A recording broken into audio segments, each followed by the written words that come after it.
Good morning, सुप्रभात। अभी हम आपको हिंदी वर्णमाला में सभी प्रतियोगी परीक्षाओं में पूछे जाने वाले प्रश्नों पर आधारित हिंदी वर्णमाला को समझा रहे हैं। वीडियो को लास्ट तक ज़रूर से देखें। उससे पहले एक लाइक और सब्सक्राइब ज़रूर से करें। जैसा कि सबसे पहले वर्णमाला में ये आता है, वर्णों के समूह को वर्णमाला कहते हैं। वर्णमाला में 48 वर्ण होते हैं और 11 स्वर होते हैं और व्यंजनों की संख्या 33 होती है। व्यंजनों की संख्या 33 होती है। 2 अक्षिप्त व्यंजन होते हैं एवं अयोगवाह होते हैं। वर्णमाला के 2 भेद होते हैं, स्वर और व्यंजन। स्वर 3 प्रकार के होते हैं। पहला ह्रस्व स्वर, दूसरा दीर्घ स्वर, तीसरा प्लुत स्वर। ह्रस्व स्वर को हम लघु स्वर भी कहते हैं। पहला है ह्रस्व स्वर। ऐसे स्वर जिनको बोलने में कम समय लगता है उनको हम ह्रस्व स्वर कहते हैं। इनकी संख्या 4 होती है। कौन कौन सी? अ, ई, उ और री। समझ में आया? दीर्घ स्वर। ऐसे स्वर जिनको बोलने में अधिक समय लगता है और उनको हम दीर्घ स्वर कहते हैं। इनकी संख्या 7 होती है। कौन कौन से स्वर हैं एग्जाम्पल के तौर पे? आ, बड़ी ई, बड़ा ऊ, ए, ओ, औ। प्लुत स्वर। प्लुत स्वर को हम दीर्घ ओष्ठ स्वर कहते हैं।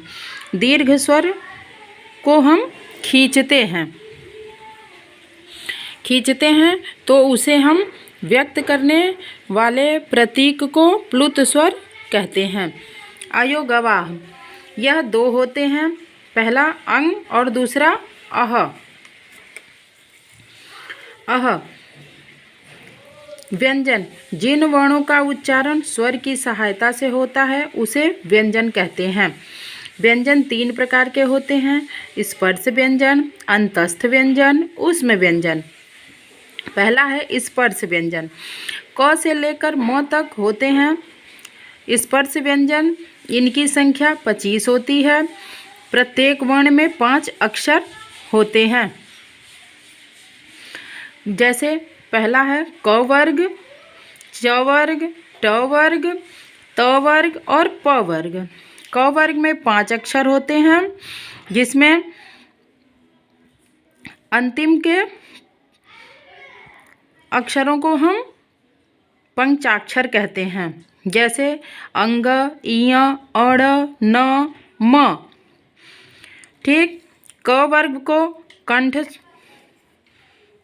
कहते हैं, च वर्ग को तालु कहते हैं, ट वर्ग को मूर्धा कहते हैं, त वर्ग को दंत कहते हैं, प वर्ग को ओष्ठ कहते हैं। ठीक।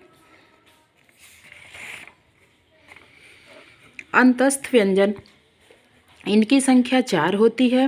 य, र, ल, व। ऊष्म व्यंजन।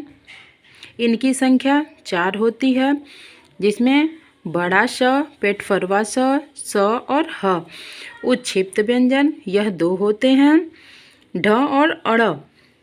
इनको हम द्विगुण व्यंजन भी कहते हैं।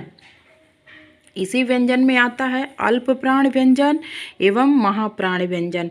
उच्चारण के अनुसार 2 भागों में बांटा गया है, अल्प प्राण व्यंजन और महाप्राण व्यंजन। अल्प प्राण व्यंजन पहला, तीसरा और 5वां होता है और उसके बाद य, र, ल, व भी अल्प प्राण में आते हैं। महाप्राण व्यंजन होता है दूसरा और चौथा।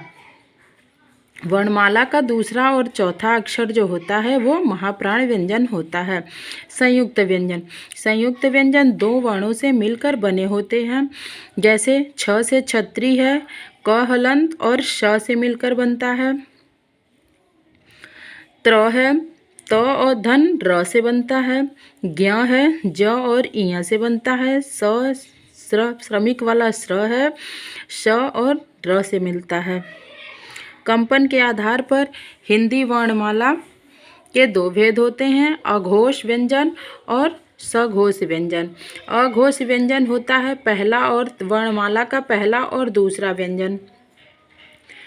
सघोष व्यंजन होता है तीसरा, चौथा और पांचवा व्यंजन। पार्श्विक व्यंजन होता है ल और लुंठित व्यंजन होता है र। ठीक दोस्तों, वीडियो को लास्ट तक ज़रूर से देखें और लाइक और सब्सक्राइब करें। धन्यवाद।